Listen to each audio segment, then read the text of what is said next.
নমস্কার বন্ধুরা, ভালো আছি, ভালো থেকো। আপনাদের স্বাগত জানাই।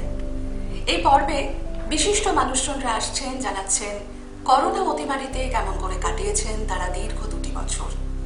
আজ আমাদের অতিথি ডক্টর দেবাশিস চক্রবর্তী। তার সম্পর্কে একটু জানাই আপনাদের। সেটন হিল ইউনিভার্সিটির স্কুল অফ বিজনেসের dean, Kolkata Saint Xavier's College থেকে অর্থনীতি স্নাতক, কলকাতা বিশ্ববিদ্যালয় থেকে স্নাতকোত্তর, এবং একই সঙ্গে আমরা জানি যে পিএইচডি করেছেন পেনসিলভেনিয়ার ইনস্টিটিউট অফ পিটসবার্গ থেকে। তার গবেষণার বিষয় ইন্টারন্যাশনাল ফিন্যান্স। সো তার অভিজ্ঞতার পরিধি এবং জ্ঞানের বিস্তারের মধ্যে থেকেই আজ আমরা শুনব এই করোনা অতিমারিতে কেমন করে কাটিয়েছে গোটা বিশ্ব, কেমন করে কাটিয়েছেন তিনি এবং তার চারপাশ। Well, let me first congratulate you on this initiative. I've gone through the website. This initiative is very great, Rajiv. I would like to thank you from the core of my heart. That's a very, very good project. And it cannot be timed better because the pandemic has shown us how vulnerable the global population is and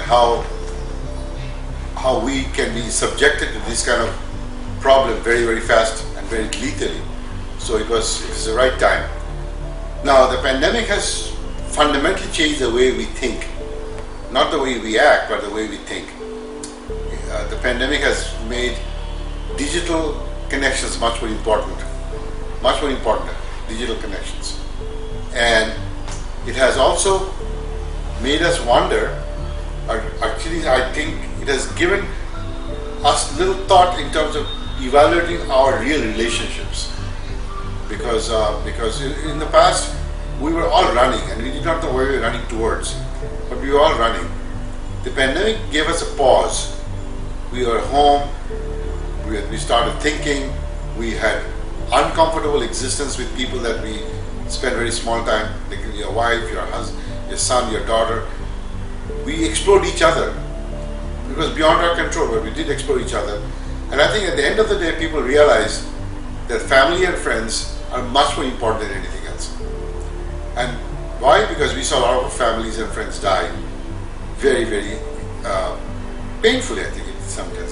We could not even have the opportunity to cremate them. That's how bad it was.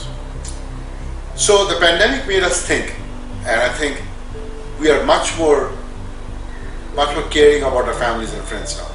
Number two, the pandemic has allowed a lot of people to evaluate their life and not accept jobs just because it's a job. Because the job has to be meaningful, the job has to be paying enough to worth the sacrifice leaving your friends and families and going to work. In the United States, there are 4 million jobs available and 7 million people who doesn't want to work. That's because they don't want to work at the sub-optimal level, because if they work at the sub-optimal level, they're not getting the remunerations that they think they need to be away from their family. This has been a fundamental shift at least in the advanced countries' developed market. People just will not work. Like small companies like McDonald's and Burger King's is paying their managers' cars to attract them to come to work. But the job market is very tight, and you have to pay $15-20 an hour, which we were paying $7-8 an hour before to get the people. So that's one of the advantages of the pandemic, has made the job market very tight, but also creating inflation, and that's something we need to worry about. The third, because they're not working, a lot of youngsters are becoming entrepreneurs. America has the highest number of entrepreneurs opening small firms in 2020-21. It was record high. Because people started doing things creatively and started doing things that they did not think they could do before. Why they're doing that? Because they're very, very confident that life is worth living only in your own terms. Because the pandemic has changed that. You don't want to live in somebody else's term anymore, because you don't know how long you live. And so the labor market, I think, had the most impact. Technology has become very, very important now, because we are becoming much more digitally connected. And finally, I think the politicians have to understand that their public policy has to be designed for taking advantage of this environment. Our public policy is not designed for a digital age. Our public policy is designed for a manufacturing age, and now we have to change our public policy to account for the digital age.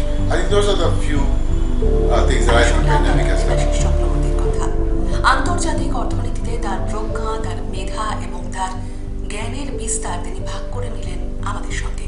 ঠিক এভাবেই আপনারাও ভাগ করে নিন আমাদের। Like করুন, share করুন, subscribe করুন আমাদের চ্যানেল। ভালো আছি, ভালো থেকো।